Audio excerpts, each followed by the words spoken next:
Good evening and welcome to my channel. Tonight, we'll be continuing our reading of The Woman in White by Wilkie Collins. 5. She has escaped from my asylum. I cannot say with truth that the terrible inference which those words suggested flashed upon me like a new revelation. Some of the strange questions put to me by the woman in white after my ill-considered promise to leave her free to act as she pleased had suggested the conclusion either that she was naturally flighty and unsettled, or that some recent shock of terror had disturbed the balance of her faculties. But the idea of absolute insanity, which we all associate with the very name of an asylum, had, I can honestly declare, never occurred to me in connection with her. I had seen nothing in her language or her actions to justify it at that time, and even with the new light thrown on her by the words which the stranger had addressed to the policeman, I could see nothing to justify it now. What had I done? Assisted the victim of the most horrible of all false imprisonments to escape? Or cast loose on the wide world of London an unfortunate creature, whose actions it was my duty, and every man's duty, mercifully to control?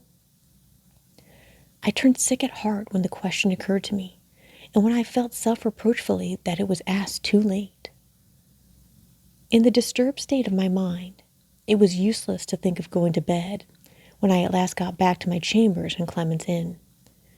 Before many hours elapsed, it would be necessary to start on my journey to Cumberland. I sat down and tried, first to sketch, then to read, but the woman in white got between me and my pencil, between me and my book.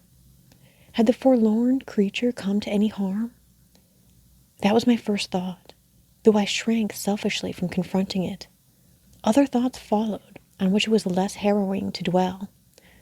Where had she stopped the cab? What had become of her now? Had she been traced and captured by the men in the chase? Or was she still capable of controlling her own actions? And were we two following our widely parted roads towards one point in the mysterious future at which we were to meet once more?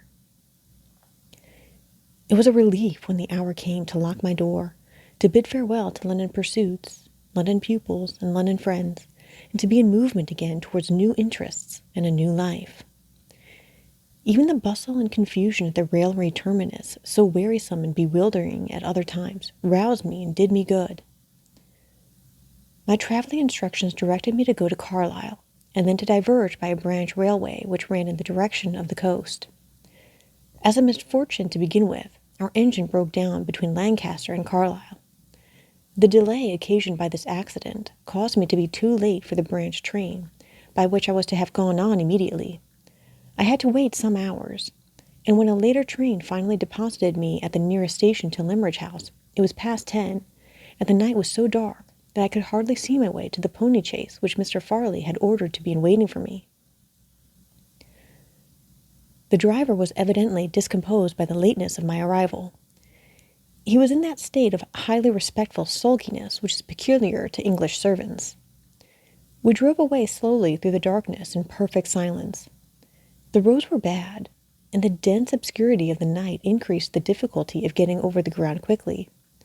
It was, by my watch, nearly an hour and a half from the time of our leaving the station before I heard the sound of the sea in the distance and the crunch of our wheels on a smooth gravel drive. We had passed one gate before entering the drive, and we passed another before we drew up at the house.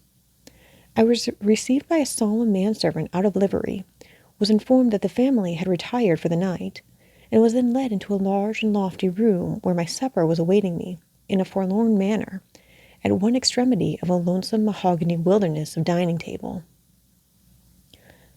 I was too tired and out of spirits to eat or drink much, especially with the solemn servant waiting on me as elaborately as if a small dinner party had arrived at the house instead of a solitary man. In a quarter of an hour, I was ready to be taken up to my bedchamber.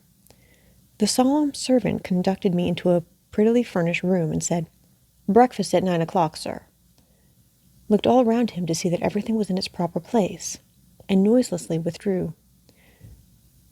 What shall I see in my dreams tonight? I thought to myself as I put out the candle. The woman in white? or the unknown inhabitants of this Cumberland mansion. It was a strange sensation to be sleeping in the house, like a friend of the family, and yet not know one of the inmates, even by sight. Thus ends Chapter 5 of The Woman in White by Wilkie Collins.